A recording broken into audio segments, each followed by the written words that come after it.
안녕하세요, 남성태 변호사입니다. 오늘은 그 일부 회사에서 당일 해고를 하고 당일 저녁까지 짐을 싸서 나가라 라고 해서 이제 많은 사람들이 화나게 만들었는데요. 과연 이게 가능한 일인지, 이렇게 해도 되는 건지 좀 의문이 생기실 수 있을 것 같아서 좀 얘기를 해보려고 해요. 근데 이런 거를 좀 확인을 하려면 일단 좀 법의 규정을 좀 봐야 될 것 같아요. 그러니까 해고를 어떻게 해야 되냐, 해고를 언제 할 수 있느냐, 이런 기준부터 알아야 이제 우리도 이제 화를 내야 될지 말아야 될지 좀 알 수 있을 것 같거든요. 그럼 이제 근로기준법을 좀 보면 되는데요. 일단 해고는 기본적으로 정당한 사유가 없으면 해고는 할 수가 없어요. 그렇기 때문에 정당한 사유가 없는 해고는 좀 논할 바가 아닌 것 같아요. 그래서 이 사건에 있어서 해고가 정당한 사유가 있어서 했느냐 안 했느냐는 좀 변론이고, 특히나 사람들이 화를 내는 부분은 정당한 이유가 있었냐라기보다는 해고의 어떤 방식에 대해서 좀 화가 많이 난 것 같아요. 당일 해고하고 당일 나가라고 하는 게 가능하냐, 근데 이거에 대해서 좀 말씀을 드리면 결론적으로는 가능은 할 것 같아요. 왜 그러냐면 근로기준법의 또 다른 규정을 보면 해고의 절차에 관해서 좀 규정을 하고 있는데, 해고의 예고라는 그런 규정이 있어요. 보통은 근로자를 해고할 때, 이건 뭐 정당한 사유가 있는 해고를 말하는 거예요. 정당하지 않는 사유로 해고를 할 수 없는 거니까. 그래서 정당한 사유가 있을 때 해고할 때는 보통 30일 전에 사용자는 이제 근로자에게 예고를 해야 돼요. 다음 달에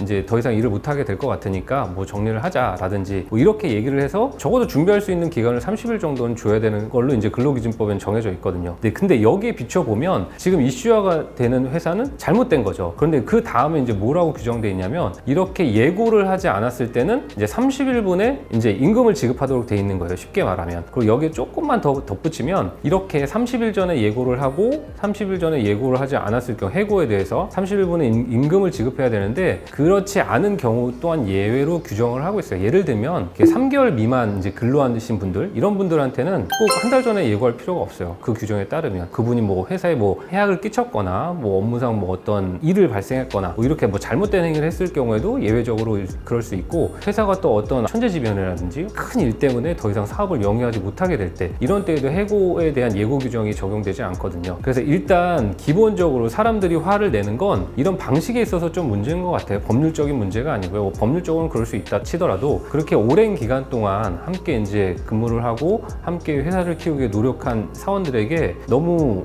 예의 없이 굴어서 좀 사람들이 화가 난 게 아닌가 싶어요. 그래서 이제 결론적으로 이 회사에 대해서 화가 나지만 법률적으로는 크게 문제가 없을 수도 있을 것 같아요. 그래서 해고에 대한 예고는 30일 전에 하는 게 원칙이지만, 일정한 보상을 갖추면 뭐 10일 전, 20일 전, 뭐 이틀 전, 하루 전, 당일 또 가능한 거니까요. 다만 이런 규정의 여부와 무관하게 같이 함께 동고동락하고 근무했던 이제 직원들에게 최소한의 예의를 보이는 게 상식이지 않을까 싶습니다. 이상 남성태 변호사였습니다.